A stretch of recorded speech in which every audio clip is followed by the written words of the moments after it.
안녕하세요. 김태범 이연섭의 하키 시그널, 저는 김태범입니다. 오늘도 이연섭 기자와 함께합니다. 안녕하세요. 안녕하세요. 네. 코로나19의 영향으로 여전히 매일같이 여러 경기들이 취소, 연기되고 있는 요즘입니다. 그래도 정규 시즌의 반환점을 향해서 바쁘게 움직였던 내셔널 하키리그 NHL의 지난 한 주였는데요. 오늘도 NHL 지난 한 주 동안에 가장 두드러졌던 것은 어떤 일들이었는지 지금부터 살펴보겠습니다. 평소와 마찬가지로 오늘도 여러분이 주신 댓글 감사한 마음으로 소개하면서 들어가 보겠습니다. 유튜브 댓글인데요. 마이문나님 오셨어요. 캐나다 팀들 이대로 괜찮을지 걱정이네요. 캐나다 팀들은 앞으로 거의 살인적인 스케줄을 소화해야 할 텐데 경기 수가 적은 만큼 치고 올라갈 기회는 있다지만 체력적으로 많은 부담이 생기지 않을까 하네요 하셨습니다. 그동안의 과거 사례를 보면 나중에 가서 경기가 많이 남아있는 게 썩 좋지만은 않은 것 같다라는 느낌을 준 적도 많았는데 그런 결과들이 좀 있었던 것 같아요. 어쨌든 캐나다 팀들 상당히 좀 부담스러운 일정이 예상되고 있어요. 파이널캠님 오셨습니다. 안녕하세요. 먼저 늦었지만 새해 복 많이 받으세요. 오늘도 영상 잘 봤습니다. 혹시 라이브 방송 계획은 없으실까요? 자주는 힘들더라도 한 번씩 라방하면 후원도 하고 궁금한 것도 물어보면서 좀 더 깊이 있는 내용을 알 수 있을 것 같아서 물어봐요.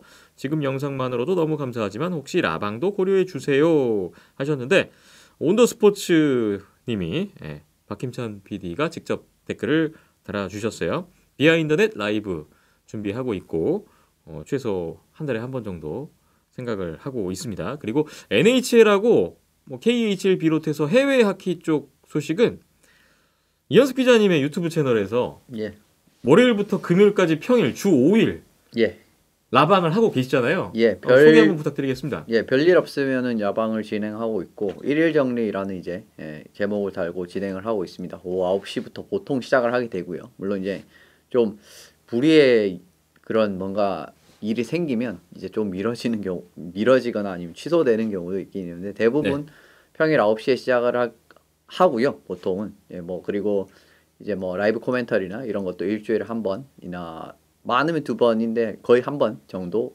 준비를 하고 있기 때문에 생각 있으신 분들께서는 한번 찾아주셨으면 감사하겠습니다. 네, 월요일부터 금요일 밤 9시고요. 유튜브에서 뉴트럴 존 검색하셔도 되고 파이널캠님 답글로 채널 링크 걸어놨으니까 그거 타고 넘어가시면 또 좋을 것 같습니다. 후토크가 상당히 활발하게 이루어지고 있다는 점 질문 많이 올려주시고 참여 부탁드리겠습니다. 보통 후토크에서 이제 질문 답변이라든가 이제 그런 식으로 진행이 됩니다. 이렇게 홍보를 또 한번 드렸고요. 커피타르님 댓글 보겠습니다. 그루바워의 실체는 뭘까요? 그루바워와 드리거가 9할 정도의 방어율만 나타냈다면 지금 시애틀 승률이 5할에 가까워 있을 거라는 기사를 본 기억이 납니다. 영입 전부터 원래 좋은 팀들에서 뛰어왔기 때문에 본 모습에 비해 과대평가된 부분이 많다고 경고하는 사람들이 있기도 했습니다만 대체 이 선수의 진짜 모습은 뭔가요? 만약 정말 9할도 못할 꼴리라면 시애틀은 어떤 조치를 취해야 하나요? 나름 고액 장기 계약자의 스타 플레이어처럼 첫 해 데려왔는데 팔거나 보내기도 애매하고 게다가 드리거도 동반 부진이니 장기적으로는 어떻게 하는 게 맞을까요? 그리고 어떻게 골리 1, 2가 다 이렇게 부진할 수 있을까요? 원인이 뭘까요? 라는 댓글입니다. 시애틀의 두 골리. 필리프 그루바워는 지난 시즌에 콜로라도에서 커리어 하이 시즌 보냈고 상당히 좋은 성적을 냈었던 골리고요. 크리스 드리에이거도 지난 시즌 플로리다에서 23경기에 92.7% 세이브 성공률이었거든요. 주전급의 활약을 보였는데 올 시즌에 시애틀 가서 두 선수가 모두 너무 기대에 못 미치는 실망스러운 모습을 보여주고 있습니다. 이거 어떻게 해야 될까요? 저는 개인적으로 두 선수의 잘못보다는 어중간한 수비 체계를 짠 감독 코치진의 탓이 조금 더 크다라고 생각을 합니다. 왜냐하면 그 직전 시즌에 두 선수의 그러한 그 성적을 보시면은 어느 정도 아실 수 있을 것 같고 그리고 그 직전에 두 팀도 솔직히 말씀을 드리면은 아주 수비적으로 탄탄한 팀이라고는 볼 수 없는 부류의 팀이었습니다. 콜로라도 애벌렌치 그리고 플로리다 팬서스 두 팀 다 모두 공격적으로 유명한 팀들이죠. 물론 이제 콜로라도의 그 표면적인 수비 스탯 자체는 괜찮은 부분이 있었습니다만은 제가 자주 언급해드리는 피지컬적인 부분의 부재라든가 스타 선수들의 이런 부분에 대한 약점은 항상 있어왔고 그 부분이 항상 이제 콜로라도의 발목을 잡는 요인이었잖아요.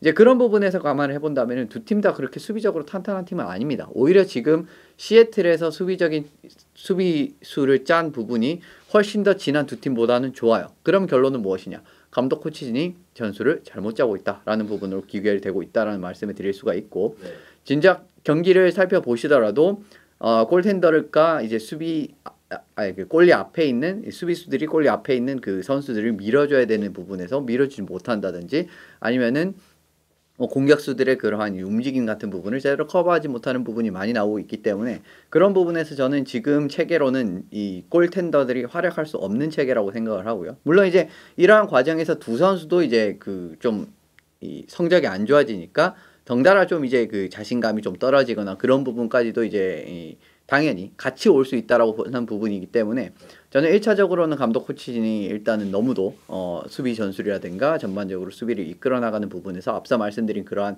그 네트 앞에서의 그 싸움이라든지 이런 부분이 가장 대표적으로 말씀을 드릴 수 있는 부분이고 그래서 저는 여전히 이 부분에서도 코치 감독진이 조금 더 문제가 있다라고 생각을 합니다. 예. 역시 오늘도 결론은 데이브 엑스톨 감독이 문제다. 그렇습니다. 이렇게 귀결이 되는군요.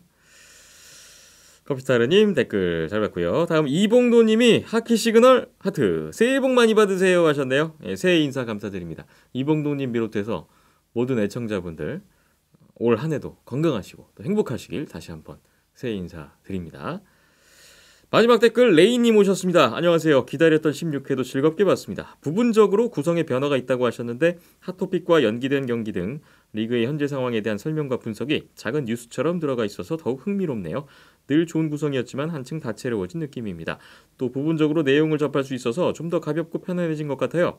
특히 볼만한 경기를 일정에 맞춰 하나씩 올려주셔서 당일에 잊지 않고 챙겨보는데 도움이 됩니다. 온더스포츠가 더욱 바빠지셨을 것 같네요. 하키 팬을 위해 많은 것을 준비하고 또 시도하는 하키 시그널 항상 응원합니다. 감사합니다 하셨습니다. 네, 하키 시그널 지난해부터 살짝 변화를 줬어요. 새로운 시도도 진행이 되고 있고 좋은 반응이 보여서 그래도 좀 다행이네요. 네. 항상 응원과 성원 감사드리고요. 계속해서 즐겁게 함께 즐겨주시면 더욱 감사하겠습니다. 자, 이렇게 해서 댓글 모두 봤고요. 참여해주신 분들 감사드립니다. 댓글로 의견, 질문 모두 다 좋으니까요. 항상 많은 참여 부탁을 드리겠습니다. 하키 시그널 오늘 첫 순서 역시 지난 한 주 동안 디비전별 정리해보는 시간입니다. 평소와 마찬가지로 동부 컨퍼런스 메트로폴리탄 디비전 먼저 보겠습니다. 우리나라 시각으로 1월 17일 월요일 경기 종료 기준이라는 점 참고 부탁드립니다. 순위 순서대로 한번 가볼까요? 1위 뉴욕 레인저스 1위로 올라왔습니다. 39경기 54점인데 지난주에 LA전 졌지만 세너제이 잡고 필라델피아전 역전승. 최근 8경기 6승 2패 성적으로 치른 경기 수는 많지만 올 시즌 처음으로 디비전 1위에 올라온 뉴욕 레인저스네요. 캐롤라이나 허리케인스가 승점 52점으로 뒤를 따르고 있습니다. 콜럼버스전 0대6 대패를 했는데 밴쿠버전 승리가 있었고요. 최근 6승 1패 1OT 캐롤라이나도 좋죠. 상위권 팀들 중에서는 소화 경기 수가 가장 적은 캐롤라이나입니다. 3위는 워싱턴 캐피털스입니다. 51점이고요. 보스턴전 역전패, 뉴욕 아일랜더스전 승리, 5경기 만에 승리였습니다. 밴쿠버전 다시 한번 역전패가 기록됐었던 지난주였는데 최근 6경기 1승 3패 2OT로 조금 좋지 않아요. 피츠버그 펭귄스가 승점 49점으로 4위에 올라 있습니다. 애너하임전에서 예브게니 말킨 선수가 올 시즌 첫 출장했죠. 첫 경기에서 결승골 포함해서 2골 1도움 활약 빛났고요. 그 경기 또 승리가 됐어요. LA전 졌지만 세너제이전 연장승을 거두면서 최근 15경기 13승 2패 기세 올리고 있는 피츠버그 펭귄스입니다. 다음 하위권으로 봅니다. 콜럼버스 블루제키츠 5위인데요. 35점이고요. 시카고전, 플로리다전 패배가 있었고 캐롤라이나전은 또 6대0 대승이 있었던 지난주였습니다. 필라델피아 플라이어스가 6위 33점, 보스턴과 뉴욕 레인저스전 모두 패배가 됐는데 최근 7경기 1승도 없습니다. 5패 2OT. 상당히 점점 더 어려워지게 된 필라델피아고요. 뉴저지 데블스가 7위 33점. 지난주에는 뉴욕 아일랜더스전 한 경기만 있었는데 패배로 끝났습니다. 최하위 8위는 여전히 뉴욕 아일랜더스입니다. 승점은 28점이고요. 지난주에 뉴저지전 승리를 했고 워싱턴전 패배로 5경기 연속 승점은 마감됐는데 최근 6경기 중에서 5경기 승점을 올리고 있고요. 경기 수를 감안한다면 자력으로 디비전 5위까지는 가능한 위치에 놓여 있는 뉴욕 아일랜더스입니다.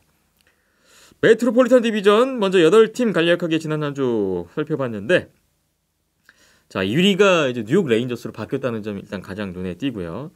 자, 필라델피아 플라이어스가 지금 계속해서 부진을 면치 못하고 있다는 점도 또 하위권에서는 눈길을 끌고 있습니다. 예, 뭐 필리가 지금 계속 올라올 느낌도 보여주지 못하고 있어요. 사실은 네. 이제 이 자리에 있을 팀이 아니고 물론 이제 올 시즌은 이제 부상이라는 부분도 이제 많이 발목을 잡은 건 사실입니다. 라이언 앨리스 선수도 부상이었고 그 다음에 돌아오면 나가고 이런 상황이 계속 되고 있었거든요. 그 다음에 뭐 이 케빈 헤이스 선수도 이제 초반에 복귀를 못했다가 이제 중간에 잠깐 복귀를 했다가 또 이제 또 빠졌다가 또 복귀를 하는 이런 부분. 네. 쿠트리에 선수 뭐 코로나라든가 그다음 지루 선수도 이제 최근에 코로나에 빠졌다가 최근에 또 복귀를 한 부분이 있고요. 이런 느낌에서 주축 선수들이 계속 이제 부상으로 빠지는 이런 부분도 있었습니다만은 전체적으로 저는 필라델피아가 이제 제대로 된 힘을 전혀 이제 발휘하지 못하고 있다라는 부분. 최근에도 굉장히 역전승을 패를 많이 당하는 부분.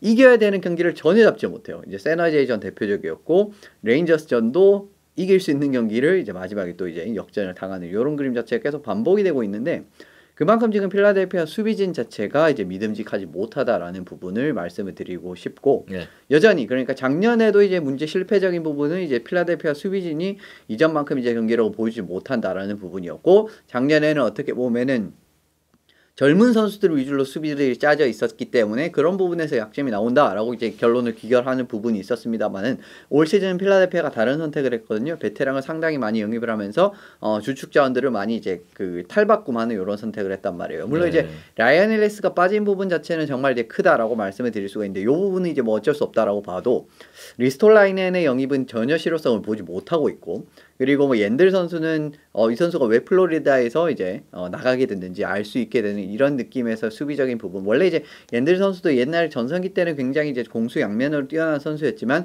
최근 몇 년간 수비적인 부분에서의 기여가 상당히 떨어지고 있는 부분이 있었거든요. 그럼에도 불구하고 필라델피아가 영입을 했기 때문에 이 부분이 어떻게 해결이 되느냐를 봐야 되는데 결론적으로는 플로리다 마지막에서의 그런 수비 지역에서의 좋지 않은 모습만 필라델피아에 반복이 되고 있는 그런 부분이 지금 있기 때문에 올해도 말씀드렸듯이 지금 수비진에 대한 불안 이 부분이 전혀 해결이 되고 있지 못한 상황입니다. 그렇기 때문에 지금 또 좋지 않은 이런 흐름으로 넘어가고 있고 팀 내 이제 어떻게 보면은 원로격이라고 할 수 있는 바비 클라크 씨가 얼마 전에 이제 피츠버그 펭귄스의 GM이죠. 론 헥스톨 씨를 공개적으로 저격하는 이런 이제 발언까지 했습니다. 그러니까 우리는 놀런 패트릭을 뽑을 게 아니라 뽑고 싶었다기보다는 켈 머카를 더 뽑고 싶어했다 스카우트들이. 근데 이제 좀 독단적으로 헥스톨이 결정을 했다부터 시작을 해서 이제 여러 가지 부분에서 좀 이제 그 전 GM을 공개적으로 이제 좀 저격하는 이런 이제 발언을 했거든요. 그러니까 이런 이야기가 나올 정도로 그만큼 지금 필라델피아가 상태가 안 좋다, 상황이 좋지 않다라는 걸 의미를 하고 있기 때문에 올 시즌 이제 얼마나 좋지 않은 시즌을 보내고 있는지는 이런 그 클라크 씨의 이런 인터뷰에서도 지금 드러나는 장면이 있지 않나라는 생각이 듭니다. 네. 지난 시즌에도 이현숙 기자님이 계속 필라델피아를 좀 상위권으로 기대되는 팀으로 분류하셨다가 나중 가서 이제 내려놓고 포기하는 상황이 왔었는데 글쎄 올 시즌도 좀 그와 비슷하게 가는 게 아닌가 지금 상황으로서는 좀 걱정이 들기도 합니다. 이 팀도 전력대로라면 절대 여기에 있을 팀이 아닙니다. 댈러스와 마찬가지예요. 저는 그렇게 생각하는 팀인데 이 전력적인 구성으로 봤을 때는 모든 것이 다 갖춰져 있는 팀이다 였거든요. 하지만 이제 뚜껑을 따 봤을 때는 뭐 여러 가지 부상도 그랬었고 그리고 실제로 초반은 그렇게 나쁘지 않았거든요. 필라델피아가 극초반 시즌 초반. 근데 전혀 지금 뭐 위기 같은 부분에서 이제 그 좀 뭐 부상이라든지 좀 돌발 변수라든지 이런 여러 가지 부분이 이제 등장을 했을 때 대처를 하지 못하는 상황이 나오게 되면서 이제 그 부분에서 지금 필라델피아가 계속 하위권을 맴도는 이런 상황인 것 같습니다. 네. 메트로폴리탄 디비전 먼저 정리해 봤습니다. 다음은 동부 컨퍼런스 애틀랜틱 디비전입니다. 1위 플로리다 팬서스 승점 57점입니다. 지난주에 밴쿠버전 승리, 댈러스전 샘 베니 선수 해트트릭으로 7대1 대승, 콜럼버스전도 9대2 대승, 4연승 갈리고 있고 최근 9경기 8승 1 OT예요. 대단한 기세 선두입니다. 같은 승점 57점의 템파베이 라이트닝이 2위입니다. 버펄로와의 경기에서 니키타 쿠체로프 선수의 해트트릭으로 승리를 했고 밴쿠버와 댈러스를 연달아 잡고 템파베이도 3연승. 나란히 플로리다의 두 팀이 지금 제일 위에 있어요. 토론토 메이플리프스 3위인데요. 승점 51점이네요. 베이거스전 슈다웃 승리. 애리조나에게 잡혔어요. 그 이후에 세인트루이스전 난타전 끝에 6대5 재역전승. 최근 4승 1패 1OT 나가고 있는 토론토입니다. 4위는 보스턴 브루인스입니다. 승점 46점이고요. 워싱턴전 7대3 역전승. 몬트리올전에서는 브래드 마샨드 선수의 해트트릭으로 또 승리가 이어졌고 필라델피아와의 전도 승리를 거뒀는데 이날은 또 나비트 파스트라나크 선수의 해트트릭이 나왔죠. 거기다가 투카라스크 선수가 올 시즌 첫 출장에서 승리가 기록되는 경기였습니다. 이후에 내시빌전도 연장승을 거둔 보스턴인데 최근 5연승 달렸고요. 최근 9경기 성적이 8승 1패입니다. 상위권 팀들과의 거리를 많이 좁혀가고 있는 보스턴 브루인스입니다. 다음 5위는 디트로이트 레드윙스 승점 39점입니다. 애너하임전, 세너제이전 연장 승부 끝에 결국 모두 졌고 위니펙전 정규패, 버펄러전 이겼는데 지난 한 주 4경기 1승 올렸던 디트로이트입니다. 6위 버펄러 세이버스 승점 28점, 템파베이전, 디트로이트전은 패배가 됐고 5연승을 달리던 내슈빌에게 또 승리를 잡았던 점은 괜찮았네요. 최근 8경기 하지만 1승에 그치고 있는 버펄러입니다. 7위는 오타와 세너터스 승점 24점을 기록하고 있습니다. 지난주에 캘거리와 에드먼턴을 상대로 2승을 거뒀는데 맨 머리 꼴리가 올 시즌 첫 승에 이어서 2연승 거뒀던 지난주 2경기였어요. 마지막 몬트리올 커네이디언스 최하위 8위 승점 19점을 나타내고 있습니다. 보스턴전 정규패, 시카고전 연장패. 몬트리올도 최근 5경기 3패 2OT 계속 지고 있어요. 최근 13경기 1승밖에 없는데 결국에는 리그 최저 승점 팀이 돼버린 몬트리올 커네이디언스입니다. 자, 애틀랜틱 디비전은 플로리다 템파베이 계속 좋은데 최근에 지금 보스턴이 너무 또 좋아요. 예. 상위권들 많이 따라잡고 있습니다. 보스턴이 이제 돌아온 것 같습니다. 이제 사실은 이 보스턴이 참 애매한 느낌이었어요. 그동안은. 그러니까 4위, 5위 싸움을 하고 있는데 디트로이트보다 경기 수는 훨씬 덜하긴 했는데 이게 계속 따라 넘지는 못하는 이제 요런 이제 승점을 넘지는 못하는 그런 좀 애매한 상황이 지속이 되다가 한번 분위기를 타니까 지금 보스턴이 확실하게 올라온 부분입니다. 네. 지금 보스턴 같은 부분에는 수비적인 부분에서도 이제 수비수들의 스케이팅 이제 예전과 같이 어떻게 보면은 좀 사이즈 스케이팅 이런 느낌으로 이제 조합을 짜기보다는 공격형 수비형 같은 느낌으로 짜기보다는 지금은 좀 극단적인 좀 스케이팅으로 팀으로 변모했다라고 보시면 될 것 같거든요.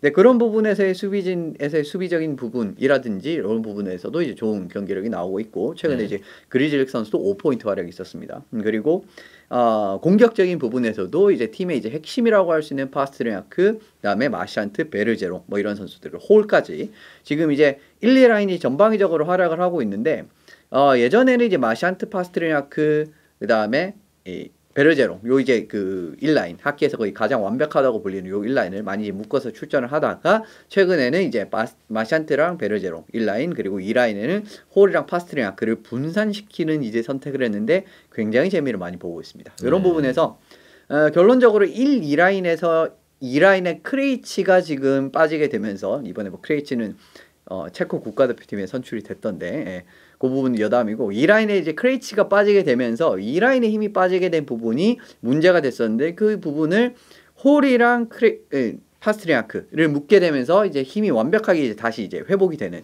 이런 그림이 나왔기 때문에 그런 부분에서 저는 공격적인 분산이 잘 이제 펼쳐지고 있다라고 생각이 들고요. 최근에 파워플레이 멀티골도 이제 아주 숱하게 나올 정도로 굉장히 이제 보스턴 다운 경기력 예전 보스턴의 강점이라고 할 수 있는 1, 2라인의 화력이라든지 파워플레이에서 이제 분위기를 잡고 가는 이런 경기적인 흐름이 그냥 쭉쭉 펼쳐지고 있거든요. 그 과정에서 연승이 이어지고 있고 팀이 어떻게 보면 굉장히 오랫동안 팀이 뛰어났었던 투카라스크 선수도 복귀를 했고 그 복귀전에서 또 승리를 거두면서 이게 완전히 지금 불에 거의 기름을 부은 이런 어떻게 보면 지금 그런 상황이라고 보시면 될 것 같습니다. 좋은 상황에 들어왔는데 그 부분을 또 기포시켜줄 수 있는 라스크라는 존재의 또 이제 승리 이런 부분도 있었기 때문에 전 당분간 좀 보스턴이 좀 괜찮은 경기력이 유지가 될 거라고 생각을 하거든요. 지금 물론 이제 아직까지 토론토랑도 이제 조금 거리가 있고 아직은 사실 좀 거리가 있는 축에 속하지 않습니까? 그리고 1, 2위랑은 사실 좀 거리가 좀 먼 편이라고 볼 수도 있고 그럼에도 불구하고 지금 어쨌든 보스턴이 예전의 경기력을 지금 되찾았기 때문에 이렇게 되면은 사실은 3위 토론토 정도까지는 긴장을 해야 되는 위치라고 저는 생각을 하거든요. 네. 이런 부분. 그리고 이제 뭐 템파나 플로리다도 조금 분위기가 처지게 되면은 또 그 다리를 또 치고 들어올 수 있는 이런 포지션으로까지 올라올 수 있기 때문에 예, 지금 이제 보스턴이 좀 애틀랜틱 4강을 공고하게 만드는 그런 그림이 되고 이렇게 된다면은 메트로폴리탄도 네 팀이 플레이오프를 진출하게 되겠죠. 왜냐하면은 이전에 지난주나 지지난주까지만 하더라도 보스턴이 올라오지 못한 상황이었기 때문에 와일드카드 마지막 자리가 정말 어느 팀이 갈지 알 수가 없는 상황이었어요. 그러니까 필라델피아, 콜럼버스 이런 팀들도 좀 잘하면은 뭔가 이제 손이 닿을 만한 위치에 있었거든요. 근데 지금 완전히 그 판이 바뀌고 말았습니다. 지금의 흐름으로 갔을 때는 애틀랜틱 4팀, 메트로폴리탄 4팀 이런 느낌으로 플레이오프가 물론 지금 플레이오프를 논하는 것 자체가 사실 별 의미가 없는 이야기이긴 합니다만은 그림 자체가 지금 그렇게 그려지고 있다라는 부분을 좀 말씀을 드리고 싶었어요. 보스턴이 디비전 4위인데 와일드카드 경쟁으로만 봤을 때는 뭐 압도적으로 치고 나가고 있는 거니까 포스트 시즌 또 플레이오프 진출을 위해서 뭐 점점 입지를 다져가고 있는 보스턴의 상황이라고 볼 수가 있겠고 과연 보스턴이 또 어느 정도까지 토론토, 템파베이, 플로리다를 또 위협할 수 있을지 또 한 주 지켜보면 재밌을 것 같습니다. 디비전별 정리하고 있는데요. 이번에는 서부 컨퍼런스 센트럴 디비전입니다. 1위! 드디어 콜로라도 애벌랜치가 센트럴 디비전 1위로 등극했습니다. 승점 51점인데요. 지난주에 시애틀과의 경기 1대3에서 4대3 역전승이 있었고요. 4연승을 달리던 내슈빌에게 지면서 5연승은 끝났습니다만 이후에 애리조나와의 홈앤홈 2연전 수입. 최근 14경기 12승 1패 1OT를 기록하고 있는 콜로라도입니다. 내슈빌에게만 1패 1OT 그 두 경기 제외하고는 모든 경기 지금 다 승리가 되고 있다는 얘기고요. 드디어 디비전 1위로 올라섰고 상위 3팀 중에서 소화 경기 수도 가장 적은 콜로라도 애벌랜치네요. 2위는 같은 승점 51점의 내슈빌 프레데터스입니다. 5연승을 달리던 콜로라도에게 승리를 거뒀죠. 이후에 버펄로에게 잡히면서 5연승이 끝나버렸네요. 보스턴과의 경기 연장패. 최근에 내슈빌도 12승 2패 2OT 상당히 좋은데 최근 두 경기 승리를 거두지 못하면서 1위를 콜로라도에게 내주고 말았습니다. 세인트루이스 블루스가 승점 49점으로 3위로 뒤따르고 있습니다. 댈러스전에서 0대1로 뒤지다가 3피리어드 종료 43초를 남기고 연속 파워플레이 골로 역전승을 했었던 지난주였고요. 시애틀과의 경기에서도 3피리어드의 두 골로 또 역전승이 이루어졌습니다. 하지만 토론토전에서는 5대6 재역전패가 됐는데 홈경기 13경기 연속 승점 끝났네요. 세인트루이스도 최근 좋죠. 10승 3패 2OT의 최근 흐름 3위에 있습니다. 미네소타 와일드가 4위입니다. 승점 46점인데요. 애너하임과의 경기에서 키릴 카프리조프 선수 복귀에서 또 도움 2개가 기록되면서 승리가 됐고 4패 1OT 후에 3연승을 기록했습니다. 잠깐 또 위기감도 있었는데 미네소타가 잘 만회했던 지난 한 주였던 것 같고요. 다시 선두 경쟁 준비를 하고 있습니다. 다음 5위로 넘어갑니다. 위니펙 제츠인데요. 승점 39점. 디트로이트와의 경기 한 경기만 있었는데 승리를 하면서 위니펙도 최근 5경기 4승 1패로 괜찮습니다. 댈러스 스타스 6위입니다. 승점 38점입니다. 세인트루이스전 막판 역전패. 이러면서 4연승이 끝났던 댈러스였고요.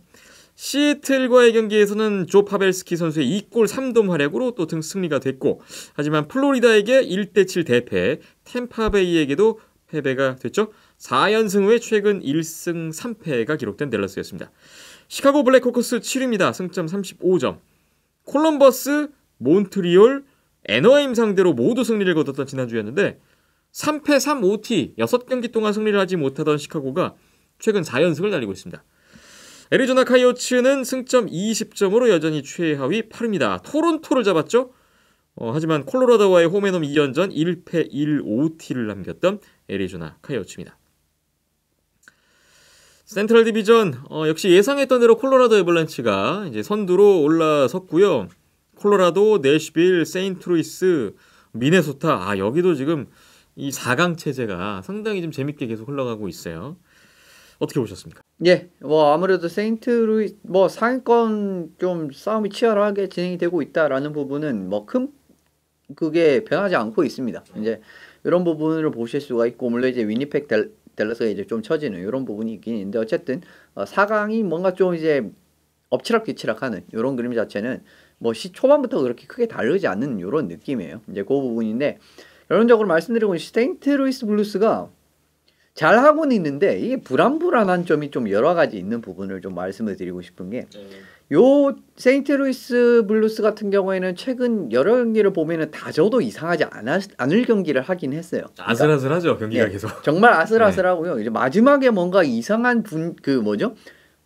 좀 특이한 계기점을 마련을 해서 그 부분에서 역전을 한다든지 요런 부분에서의 좀 불안 사실 이런 부분은 이제 계속 반복되기는 좀 많이 어려운 부분이라고 말씀을 드릴 수가 있거든요. 물론 이제 한두 번 당연히 이런 경기는 나올 수가 있는데 물론 이런 부분도 어떻게 한 번에 그러한 분위기를 잡았을 때 가령 이제 대표적으로 말씀드릴 수 있는 부분 댈러스전 같은 경우에는 갑자기 이제 페널티가 이제 연이어 반복이 되는 이런 부분에서 이제 그 기회를 딱 잡으면서 이제 승리를 거뒀거든요. 근데 그걸 반면에 말씀을 드리면은 댈러스 그 상황에서 페널티가 안 나왔다면은 이거는 1대0으로 지는 경기였을지도 몰랐다라는 말씀을 드리고 싶은 겁니다.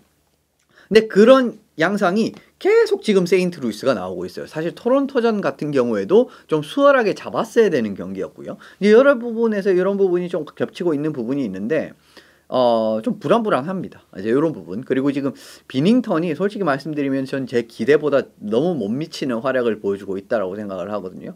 이러면 저는 당분간 지금 후소 선수가 물론 이제 경기를 굉장히 좋은 이제 흐름이 있기 때문에 그 부분에서 어느 정도의 비닝턴의 지금 부진이 약간 드러나지 않는 부분이 있습니다만은 비닝턴이 지금 부진해서 솔직히 말씀드리면 너무 부진합니다. 토론토전 진 거는 순전히 비닝턴 때문이라고 저는 말씀을 드릴 수가 있어요. 이런 부분에서도 지금 사실은 세인트루이스 블루스가 그나마 후소가 경기력이 올라와서 망정이지 그렇지 않았다면 정말 이거는 지금 위니펙이나 댈러스 포지션에 있어도 할 말 없는 결과가 나올 수가 있었거든요. 지금 비닝턴의 성적이라든지 경기력을 감안을 해본다면은 이런 부분에서 이제 조금은 좀 비닝턴이 확실히 지금 확실한 넘버원 같은 느낌, 확고한 넘버원, 확고한 주전 옵션이라는 느낌은 전혀 보여주지 못하고 있는 상황입니다. 그렇기 때문에 물론 이제 성적 자체는 지금 잘 나오고 있습니다만은 그런 부분이 다행이긴 한데 지금 중요한 부분에서 너무 좀 안 좋은 실점이라든가 좋지 않은 모습이 많이 반복이 되고 있거든요. 그런 부분에서는 사실 콜로라도에 그렇게 이제 골텐디 강하지 않은 팀이라고 봐도 뭐 내슈빌 같은 경우에 사로스가 있고 뭐 어쨌든 위니펙은 헬러버그 있고 댈러스는 뭐 홀트비가 있고 이런 느낌이 어떻게 보면은 선수들이 좀 굳건한 1옵션들이 있고 뭐 미네소타도 사실 말씀드리면 텔벗이 아주 나쁘지는 않거든요. 근데 지금 세인트루이스는 진짜 확실한 1옵션으로 활약을 해줘야 되는 선수가 활약을 못 해주고 있다라는 거는 어떻게 보면 이거는 또 팀이 잘 나갈 수 있는 부분에서 어떻게 보면 좀 이제 좋지 않은 부분이라고 볼 수 있기 때문에 그런 부분에서 약간은 지금 최상위권 선두 물론 이제 아직 선두권이죠. 어떻게 보면 2점밖에 차이가 안 나니까. 언제든 뭐 선두를 노릴 수 있는 위치. 그럼에도 불구하고 약간은 그 지금 떨어진 이유는 전 비닝턴에 좀 최근에 좀 좋지 않은 이런 활약이라고 보고 어쨌든 비닝턴이 좀 살아나는 모습을 줘야 센트럴의 어떻게 보면 선두권 이런 싸움에서 좀 좋게 나갈 수 있을지 없을지가 좀 결정이 될 것 같습니다. 네, 꽤 촘촘하게 얽혀있는 센트럴 디비전 상위권 경쟁인데 과연 여기서 세인트루이스 블루스가 말씀 주신 좀 불안감을 극복하고 입지를 굳힐 수 있을지 또 지켜봐야 되겠군요. 마지막으로 서부 컨퍼런스 퍼시픽 디비전 살펴봅니다. 1위 베이거스 골든나이츠 변함 없습니다. 승점 48점인데 토론토전 슈터패가 있었죠. 최근 5경기 1승 2패 1OT의 흐름 보이고 있는 베이거스 골든나이츠입니다. 2위가 LA 킹스입니다. 승점 45점이고요. 지난주에 뉴욕 레인저스, 피츠버그, 시애틀 상대로 모두 승리. 최근 4연승 달리고 있고 LA 킹스가 최근 7경기 6승 1패예요. 지난주에 5위였는데 2위까지 3계단이나 뛰어올랐고 LA 킹스가 지금 2위에 랭크돼 있습니다. 3위는 애너하임 덕스입니다. 승점 45점이고요. 디트로이트와의 경기 루카스 도스탈 선수 NHL 데뷔전이었는데 슛아웃 승리가 있었습니다. 하지만 피츠버그, 미네소타, 시카고에게 내리 패배가 됐고 3연패. 최근 10경기 2승뿐이에요. 애너하임. 2위 LA와 승점은 같지만 3경기를 더한 3위입니다. 세너지 샤크스가 4위군요. 승점 42점이고요. 디트로이트전 연장승, 뉴욕 레인저스전 정규패, 피츠버그전 연장패 있었습니다. 최근 9경기 5승 3패 1OT의 세너제인데 최근 5승 중에 4승이 연장 이후 승리예요. 아주 힘겨운 싸움을 계속 유지하면서 4위 자리 지키고 있습니다. 그리고 5, 6, 7, 8위는 모두 연패에 빠져있는 팀들인데요. 5위 캘거리 플레임스 승점 40점 기록하고 있습니다. 오타와에게 졌고 최근 4연패, 최근 10경기 2승 7패 1OT의 캘거리인데요. 디비전 선두였던 캘거리가 코로나19 영향을 받은 이후에 이제 5위까지 내려와 있습니다. 6위는 지난주와 마찬가지로 에드먼턴 오일러스입니다. 승점 38점. 오타와의 경기에서 3대1 앞서다가 4대6 역전패가 있었던 지난주였고요. 이렇게 되는 바람에 최근 6경기 4패 2OT, 재역전패만 3번, 연패가 길어지고 있는 에드먼턴이군요. 7위는 밴쿠버 캐낙스입니다. 승점 37점 뒤따르고 있습니다.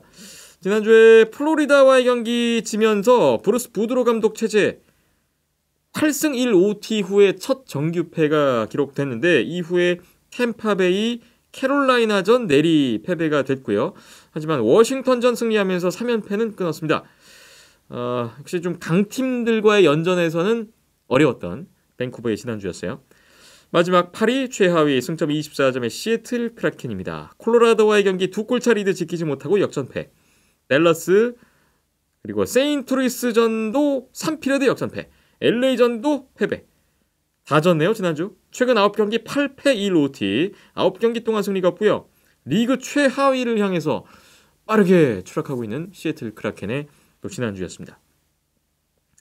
퍼시픽 디비전 봤는데 지금 그 하위권 4팀이 다 지금 연패 중이에요. 계속해서 좀 상위권과의 거리가 좀 벌어지고 있는 상황인데 밴쿠버도 좀 상승세가 좀 한풀 꺾였던 지난주였고요. 자, 퍼시픽 디비전에서 지금 가장 놀라운 건 지금 LA 킹스인데 스멀스멀 올라오더니 지금 2위까지 올라왔어요. 예, 물론 이제 이 엘부타주 팀들이 또 이제 떨어지기 시작을 하고 이제 이런 부분에 이유도 어느 정도는 있겠으나 킹스가 지금 최근에 경기를 굉장히 좋습니다. 지금 8경기 이제 12월 28일부터 8경기 보면은 6승 2패예요. 이제 이런 부분이 있고 이 과정에서 상대방 슈팅을 거의 완벽하게 제어하는 모습이 나왔거든요. 이 8경기에서 슈팅 허용이 24.1개입니다. 예, 이런 부분에서 완전히 상대방의 이제 슈팅을 이제 제어를 하는 부분, 거의 이제 이 수비적인 경기 같은 부분이 상당히 좋아. 물론 이제 중간에 좀 안 좋았던 경기도 한 경기 정도 있긴 했었는데 전반적으로 굉장히 좋았다라는 말씀을 드리고 싶은 거고. 29득점 하는 동안 18시즌밖에 안 했습니다. 이제 이런 부분에서 득실점에서 이제 좋은 경기력이 나오는 부분도 보실 수가 있는 거고, 파워플레이 역시 22번의 기회에서 7골 넣었어요. 거의 한 30% 가량. 이제 이런 느낌에서 이제 득점력이 확실하게 올라오기 시작을 하니까 수비적인 게임도 제대로 이제 펼쳐지게 되고, 이러니까 당연히 덩달아 성적이 좋아질 수밖에 없다라는 부분을 말씀을 드리고 싶고, 올 시즌 정말 LA 킹스가 좀 확실히 좀 기대하는, 처음에 좀 기대했던 이런 모습이 지금 또 나오고 있다라고 생각이 들거든요. 올해 이제 어떻게 보면 퀵 선수도 굉장히 좋은 시즌을 보내고 있고, 퀵 선수가 그동안 굉장히 부진했었습니다만은 올해 같은 경우에는 사실 피터슨 선수가 이제 올해 주전이 되고 백업으로 킥이 나올 가능성이 굉장히 높았거든요. 올 시즌 전 전망만 봐더라도. 근데 올 시즌은 정말 어디 내놔도 이제 손색 없는 이런 퀵 선수가 완벽한 경기력을 펼쳐주고 있고, 전체적으로 이제 팀 득점도 최근에 올라오는 느낌이었기 때문에 그런 부분에서 경기력이 많이 풀린다라고 이제 보시면 좋을 것 같습니다. 이런 느낌이라면 앞으로도 유지가 될 수 있을 것 같은데, 근데 분명 시즌 초반에도 이런 흐름이 한번 찾아온 적이 있었거든요. 근데 또 예를 들면 6연승 7연승을 했는데 바로 5연패 하면서 이거를 깎아먹는 그림이 초반에는 분명히 한번 있었어요. 근데 이번에는 이게 유지가 될 것인지 이런 부분 한번 지켜보시면 좋을 것 같습니다.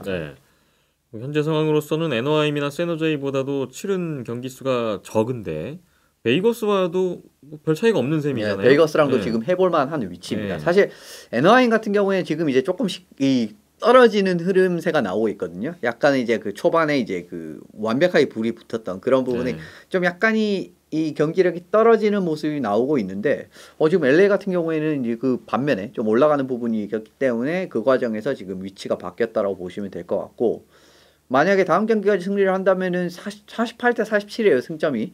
이런 부분이기 때문에 거의 차이가 없어지거든요. 이제 그 부분에서 진짜 1위 탈환도 가능할지 한번 지켜보시면 좋을 것 같습니다. 올 시즌에 플레이오프 진출 가능성이 좀 높은 것으로 또 예상을 하게 됐었던 LA 킹스인데 최근에 아주 좋은 기세, 또 어디까지 갈지 봐야 될 것 같습니다. 각 디비전별 이렇게 정리를 해봤습니다. 하키 시그널 17회 함께하고 계십니다. 이번 소식은 이벤트 케인 소식 인데 샌더제이 샤크스와의 계약이 결국 이렇게 또 끝나버리고 말았군요. 샌더제이가 이반더 케인 선수와의 계약을 공식적으로 파기했습니다. 예, 1월 8일이죠. 샌더제이가 무조건적 웨이버 공시를 하면서 계약을 파기를 했습니다. 그리고 네. 이제 웨이버 공시를 했기 때문에 다른 팀이 데려간다고 하면은 그 계약 조건 그대로 뭔가 이제 영입을 할 수 있는 자원이 있었음에도 불구하고 아무도 영입을 하지 않았기 때문에 뭐 공식적으로 계약이 파기가 된 상황이고요. 네. 사유는 AHL에서의 이제 코로나 프로토콜 위반, 이게 이제 가장 큰 이유가 됐고, 이 부분에서 좀 NHL도 좀 손을 들어주게 되면서 이제 결국 계약에 좀 파기를 하는 이런 이제 결과라고 보시면 될 것 같습니다. 네. 이밴더 케인 선수는 2018년에 트레이드로 샌더제이로 이적을 해서 넘어온 선수인데 샌더제이 와서 잘했잖아요. 예, 굉장히 성적 자체, 경기력 자체는 되게 좋은데. 예, 굉장히 네. 잘했습니다. 212경기에서 87골 79어시스트나 기록을 했기 때문에 이 선수가 이제 주 득점 및 보조 득점원으로 상당히 좋은 경기력을 보여준 시즌들이 분명히 있었고, 네. 이제 지난 시즌만 보시더라도 56경기 22골 27어시스트이기 때문에 결코 나쁘지 않았어요. 오히려 어떻게 보면은 팀이 그렇게 좀 지난 시즌 성적이 좋지 않지 않았습니까? 그런 네. 와중에도 좀 이제 좋은 흐름을 보였던 선수가 결국은 이밴더 케인이었거든요. 이런 느낌을 봤을 때는 올 시즌 새롭게 되면은 좀 달라질 수 있는 부분, 그리고 경기력 자체는 결코 이제 나쁘지 않았기 때문에 좀 뭐 나쁘진 않았습니다만은 결국은 좀 뭐 계약 자체는 파기가 되고 말았네요. 네. 샌더제이 입장에서는 케인 선수가 중요한 자원인데 그럼에도 불구하고 이렇게 이제는 이제 포기를 했다는 거 어쩔 수가 없다는 거겠죠. 예. 뭐 여러 가지 사유가 있는데 아까 프로토콜 위반 코로나19 사실 뭐 최근에 여러 가지 사건들이 휘말리면서 계속해서 좀 잡음이 끊이지 않았어요. 이 선수 같은 경우에는 사실 빙판 밖에서의 잡음이 굉장히 많은 유형의 선수 중에 한 명입니다. 이제 그 부분에서도 결국 이제 샌더제이가 이제 샌더제이가 영입한 이후에도 이 선수가 결국은 이제 많은 트러블 메이커 요 성향이 결국은 나아지지 않았습니다. 그렇기 때문에 좋지 않은 품행을 보였던 이런 부분이 결국은 계약 해지로 이제 이어지게 됐다라고 보시면 될 것 같고, 도박으로 인해서 이제 파산된 부분 부터 시작을 해서 NHL 경기에 도박을 했다는 혐의도 이제 한번 있었고요. 이제 이 부분은 9월 22일에 이제 무혐의 판정이 나게 됐습니다. 그리고 DV 혐의, 가정폭력 요 혐의도 있었는데 요 부분에서도 결국 이제 무혐의가 나오게 됐고요. 물론 이제 무혐의가 이제 2번 있었다는 부분에서 어느 정도 결백한 부분이 밝혀지긴 했습니다만은 어쨌든 빙판 밖에서 트러블이 나왔다라는 것 자체는 부정할 수가 없는 부분이 있죠. 그리고 최종적으로는 이제 코로나 프로토콜 위반 같은 부분도 있었습니다. 그러니까 요 부분에는 백신 접종 증명 위조를 하면서 21경기 징계 올 시즌 시작하기도 전부터 받게 됐죠. 그리고 백신을 안 맞았는데 맞았다고 위조했다는 거죠. 위조했다라는 거죠. 이제 그 문서를 위조를 하게 되면서 이제 그 부분이 들통이 나게 되면서 이제 징계를 받게 됐고, 이제 이 21경기 징계 끝나자마자 바로 이제 AHL로 강등이 되게 됐었습니다. 이밴더 케인 선수는. 그리고 AHL에서도 확진 판정을 받았는데 10일 이내에 국경을 넘었다는 소식이 전해지게 됐습니다. 근데 이 부분은 이제 리그 코로나 규약 위반이기도 했고요. 그리고 캐나다 정부 규약에는 확진자, 그러니까 이 이밴더 케인 선수가 캐나다인입니다. 근데 확진자의 경우에는 15일간 비행으로 인해서 국경 이동이 금지가 돼 있어요. 근데 10일 이내 국경을 넘었기 때문에 이 부분도 결국 위반을 했다라는 부분이 들통이 나게 됐죠. 참 백신 접종을 좀 거부하는 분들도 있잖아요. 그런 있죠. 선수도 있고 다른 스포츠에서도. 네. 근데 또 그것과는 또 다르게 또 이걸 또 안 맞았는데 맞았다고 또 이렇게 또 위조를 한다든지.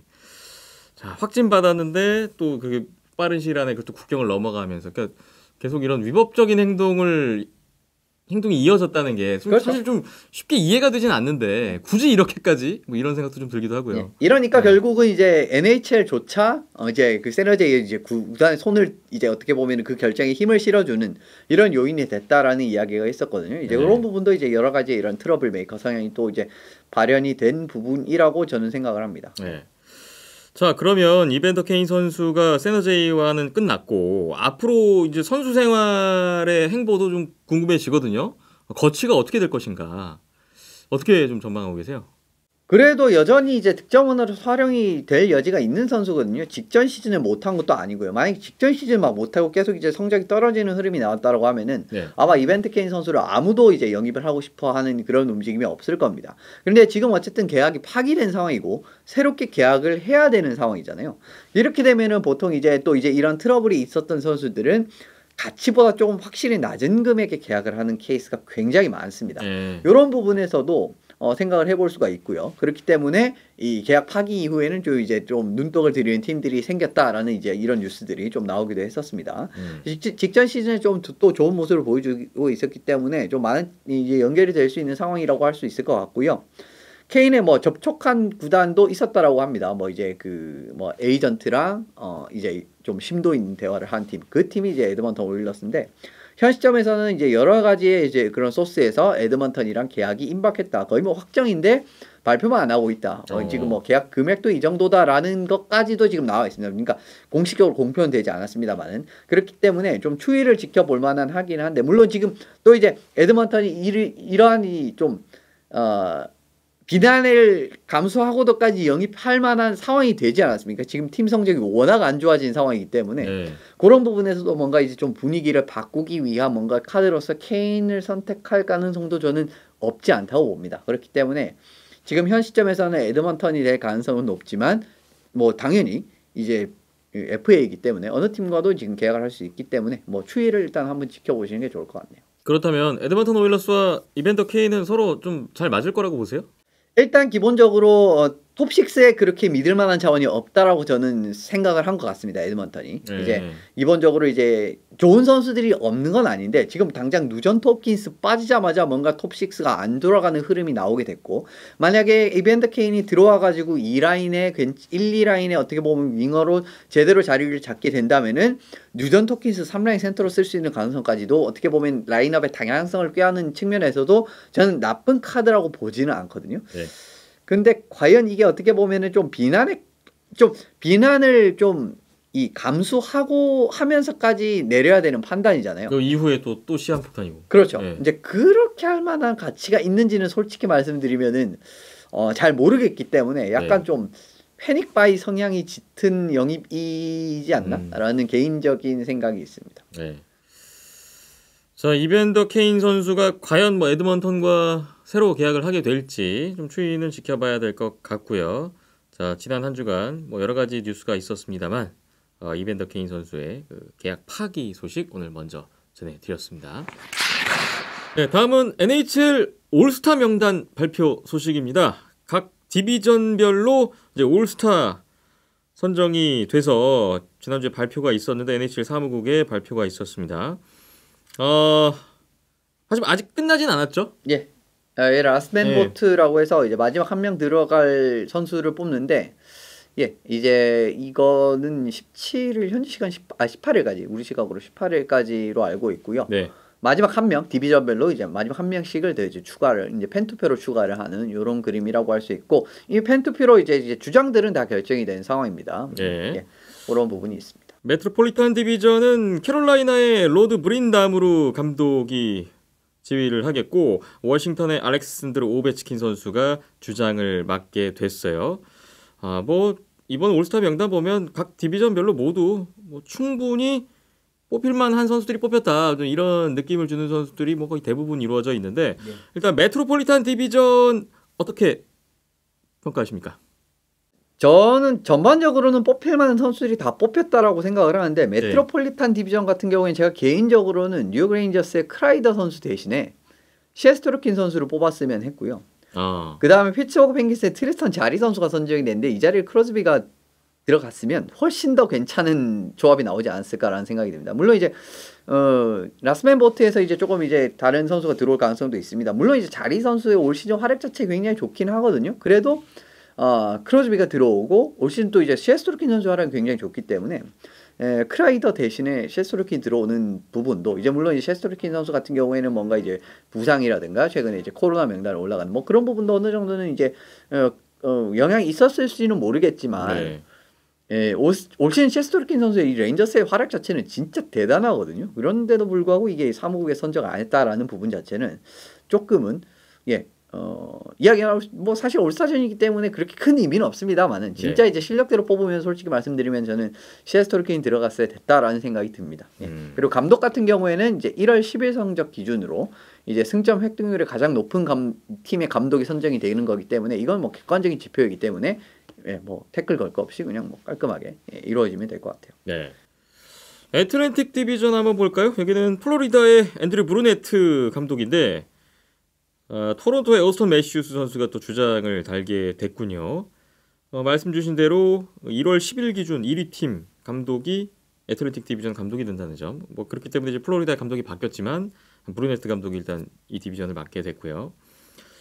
여기도 뭐 주요 선수들이 다 뽑혀 있는데 이 디비전에서 좀 아주 뽑혔다면 좋았겠다 생각나는 선수 있으세요? 저는 보스턴 베르제롱보다는 마샨트가 뽑혔어야 된다고 봅니다.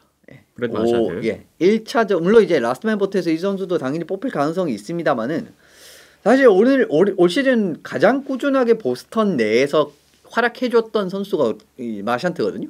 그리고 최근에 이제 좋은 흐름으로 넘어왔을 때도 마샨트 선수의 활약은 전혀 이제 이 나쁘지 않은 굉장히 좋은 이제 경기력 자체를 보여줬단 말이에요. 네. 그런 부분에서 물론 이제 베르제롱 선수가 팀의 얼굴이고 지금 주장이기도 하고 물론 이제 오랫동안 이제 팀에 뛰고 이제 이런 부분에서 팀의 얼굴인 부분은 이제 당연히 이제 가만히 돼야 되는 부분입니다만 성적으로 봤을 때는 저는 베르제롱보다는 올 시즌 마샨트가 1차적으로 선정이 되고 베르제롱이 이제 라스트맨으로 들어가는 게 조금 더 그림이 맞다라고 생각을 하거든요. 그런 부분에서의 약간은 좀 아쉬운 점이 있었다라고 저는 생각이 듭니다. 그렇군요. 그리고 이어서 센트럴 디비전 보겠습니다. 제러드 배드너, 콜로라도 애벌란치의 배드너 감독이고요. 역시 콜로라도의 네이선 맥키넌 선수가 주장을 맡게 됐습니다. 케일 마커 선수랑 함께 또 선발이 된 센트럴 디비전인데 자, 캠 텔벗 선수 최근에 좀 부상 소식이 있는데 그래도 올스타 명단 센트럴 디비전 이름을 올리고 있습니다. 여기는 좀 어떻습니까? 예, 하나 있습니다. 미네소타 와일드 캠 텔벗 대신에 네. 역시 댈러스 스타스의 브레이든 홀트비가 뽑혔어야 된다고 저는 생각합니다.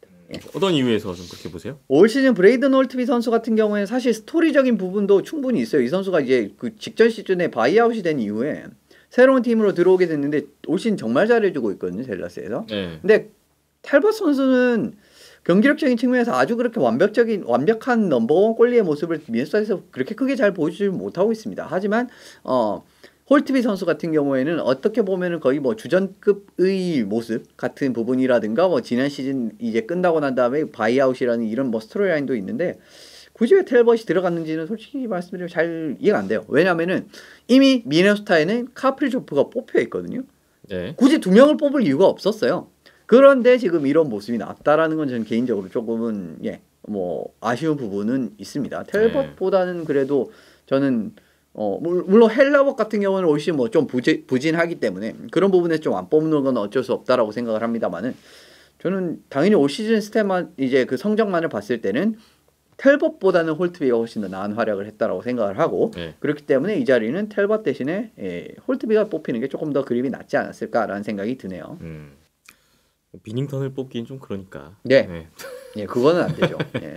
캠 텔벗이라도 되지 않았을까 그런 생각이 문득 또 들었습니다.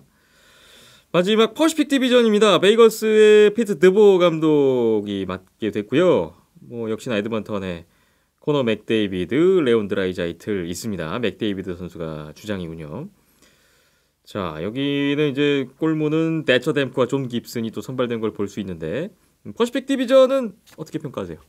LA 킹스에서 아드리안 캠페 선수보다는 코피타르 선수나 다우디 선수가 뽑혔은 게 이번에 맞다라고 봅니다. 그러니까 캠페 선수도 올 시즌 정말 활약이 좋은 건 사실이거든요. 이제 물론 이제 골도 지금 거의 20골 가까이 벌써 이제 득점을 한 상황이고 이런 부분에서 정말 좋은 활약을 보이는 건 맞는데 정말 올 시즌 코피타르 선수가 그냥 꾸준하게 뽑은 느낌으로 이제 간다면은 코피타르가 뽑히는 게 조금 더 맞았고 물론 이제 댐코랑 깁슨 같은 경우에는 물론 이제 그 골리진에 이제 퀵 선수를 넣는 부분도 생각을 해봄직하긴 합니다만은 사실 댐코 깁슨도 만만치 않게 올 시즌 잘한 선수들이에요. 그리고 캐럭스에서도 물론 이제 한 명에 뽑혀야 되기 때문에 일단 어쨌든 댐코 선수를 이제 집어 넣어야 되는 부분이 있는 거고요. 이 부분에서 저는 스케이터를 이제 LA에서 결국은 LA에서 뽑은 스케이터로 한정 지을 수밖에 없는 상황이 되게 되면은 그렇게 되면은 캠페보다는 다우디나 이제 가장 꾸준한 모습을 보여주는 코피타르가 맞다라고 보고 아예 이제 느낌을 바꿔서 이 댐코 선수가 활약 자체가 인상적이긴 한데 시즌 전체적인 스탯라인을 보면 그렇게 좋지는 않거든요. 그렇게 바꾼다고 한다면은 LA 킹스에서 골리를 퀵을 내고 캐럭스에서는 휴즈 선수를 내는 게 오히려 더 맞다라고 생각합니다. 휴즈 선수가 올 시즌 어쨌든 수비 지역에서 이제 공격적인 부분이라든지 이런 부분은 뭐 올 시즌에도 여전히 팀 분위기랑 관계없이 굉장히 좋은 영향을 보여주고 있거든요. 그러니까 아예 이제 골리를 바꾸는 느낌으로 퀵을 이제 선발하는 느낌으로 간다고 하면은 LA에서 퀵이 선발이 되고 밴쿠버에서는 휴즈가 선발이 되는 이제 느낌으로 가게 되고 아니면 골리 뭐 댐코 깁스 뭐 괜찮습니까 하고 그대로 남겨두게 된다면은 LA에서는 이제 코피타르나 다우디가 나왔으니까 맞지 않나라는 예, 개인적인 생각이 듭니다. 팀별로 좀 안배를 또 해야 되니까 그렇죠. 사무국으로서는 또 그 점도 변수로 고려를 해서 선발을 했을 것 같아요. 앞서 말씀드린 대로 우리나라 시각으로 1월 18일 화요일이 이제 팬투표 마감이고요. 그걸 토대로 각 디비전별로 한 명씩 추가 선발 예정돼 있습니다. 이번 올스타전도 3대3 경기로 진행이 되죠? 예, 3대3. 네. 뭐 굉장히 이제 호평을 받아서 3대3으로 또 이제 진행이 될 예정이고 올 시즌 이제 라스베이거스에서 예정이 돼 있기 때문에 아주 예. 굉장한 쇼를 볼 수 있지 않을까라는 개인적인 기대를 가지고 있습니다. 그동안 솔직히 말씀드리면 NHL 올스타전 같은 경우는 썩 그렇게 재미있지는 않았거든요. 그냥 선수들의 친목회를 보는 느낌이었어요. 솔직하게 말씀을 드리면 그동안은. 근데 정말 쇼의 도시 그리고 이 얼마나 식전 행사라든지 이러한 베이거스 골든 나이츠의 쇼가 정말 대단합니다. 이거 경기뿐만 아니라 이제 식전 행사의 그 화려한 쇼라든지 이런 거 정말 대단해. 발전이 된 곳에서 펼쳐지는 이제 올스타전. 이벤트인 만큼 이번 대회는 조금은 많이 기대하고 있습니다. 예.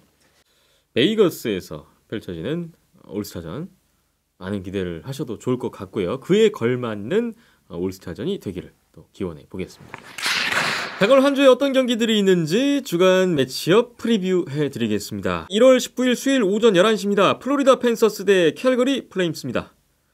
요즘 리그에서 가장 무서운 경기력을 보여주는 팀 중에 하나죠. 플로리다. 그런데 상대가 캘거리. 캘거리가 요즘 많이 좀 침체돼 있잖아요. 예. 캘거리로서는 좀 꽤나 부담이 되는 경기가 될 것 같아요. 그렇습니다. 사실 수비적인 부분에서 올 시즌 캘거리가 굉장히 많은 도약을 일궜기 때문에 지금 분위기는 좋지 않지만 그래도 굉장히 좋았던 또 분위기를 갖췄던 초중반이 굉장히 좋지 않았습니까? 근데 그 소비적인 운영이 깨지기 시작하면서부터 지금 캘거리가 좀 정신을 못 차리고 있는 그런 흐름이 되게 됐습니다. 근데 그 부분에서 지금 또 이 부분은 하나 더 언급을 드려야 되는 부분은 샘 베니 선수가 캘거리에서 이제 그 지명이 돼서 기대치에 부응을 못한 이후에 결국은 이제 플로리다로 좀 트레이드를 하는 이런 느낌이었거든요. 근데 플로리다에서 샘 베니 선수는 완벽한 어떻게 보면은 득점원으로 자리 잡는 모습이 있었습니다. 그런데 샘 베니 선수가 이번에 캘거리 원정 경기를 치르게 됐습니다. 그 부분에서 이제 이 두 팀의 좀 시나리오가 있는 경기라고 보시면 될 것 같고요. 어쨌든 플로리다는 지금 막을래야 막을 수 없는 힘을 펼쳐주고 있습니다. 지난 경기 9득점, 그전 경기 7득점. 그 전 콜럼버스전 같은 경우에는 이제 비트 리포터들이 막 이 경기 20대 0 나오는 거 아니야? 이런 이야기가 있을 정도로 정말 압도적인 공격력을 보여줬던 경기였거든요. 수비의 캘거리가 과연 플로리다의 공격력을 버텨낼 수 있을지 이 부분이 1차적으로 지켜보실 이제 경기 내적으로 보시면 좋을 것 같고요. 두 번째는 베니 선수의 이제 귀환이 어떤 느낌으로 펼쳐지게 될지 이 부분도 함께 보시면 좋을 것 같습니다. 네, 1월 5일에 격돌을 했었던 두 팀인데 6대2 플로리다가 이겼었고요. 딱 2주 만에 재대결 플로리다 대 캘거리 플레임스 경기입니다. 다음은 1월 21일 금요일 오전 9시입니다. 워싱턴 캐피털스와 보스턴 브루인스의 경기입니다.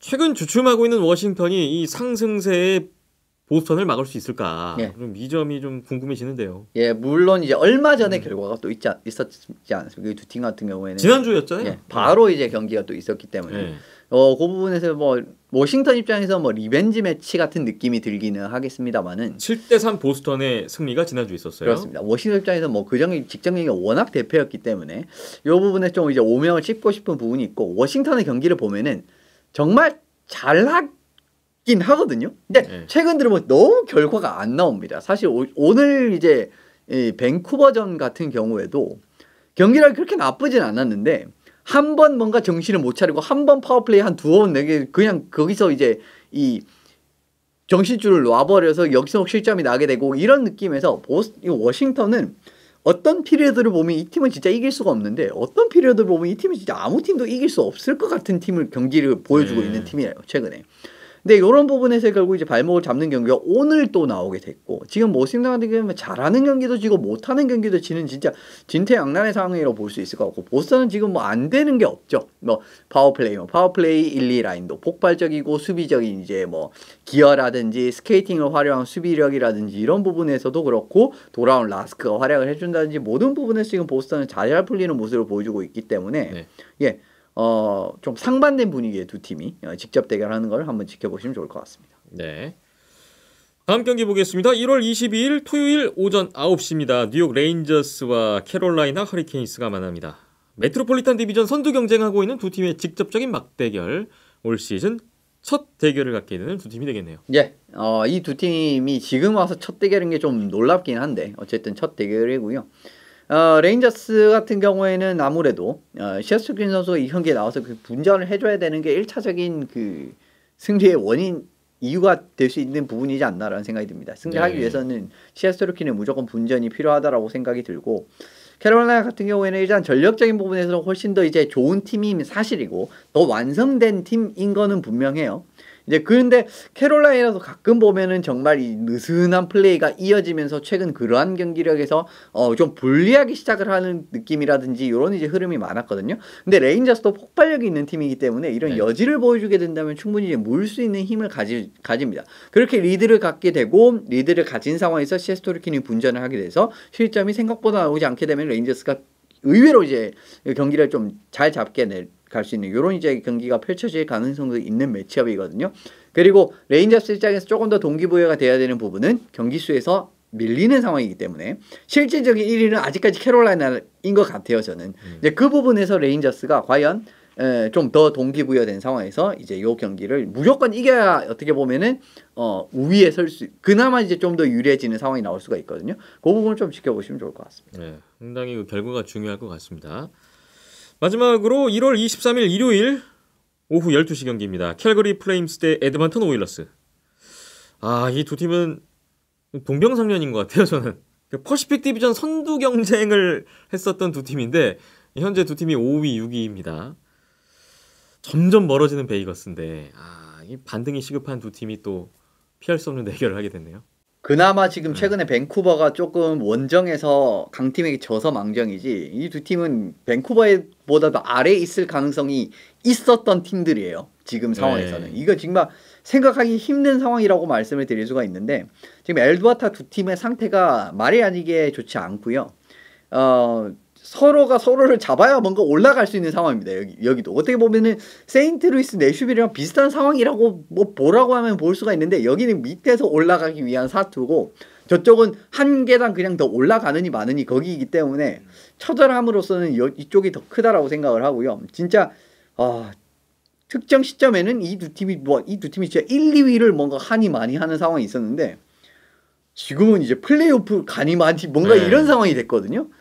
참, 불과 거의 한 달, 두 달 만에 정말 이제 상황이 이렇게 좀 급변한 상황이라고 말씀을 드릴 수가 있을 것 같고, 물론 뭐 이 사이에 뭔가 이제 경기가 이 결과에 따라서 이 두 팀의 위치가 조금 달라질 수 있는 가능성은 있긴 있는데, 그래서 저는 이 두 팀이 지금 이 자리에 있는 것만으로도 정말 일단 답답한 상황이라고 생각을 하거든요. 근데 어쨌든 라이벌전에서 승리를 거두면은 좀 이제 분위기를 탈 수 있는 가능성도 어느 정도는 나올 수가 있기 때문에 그 부분에서 요 두 경기 한번 결과를 지켜보시면 좋을 것 같습니다. 승리가 절실한 두 팀, 누가 이길지 결과를 한번 주목해 보겠습니다.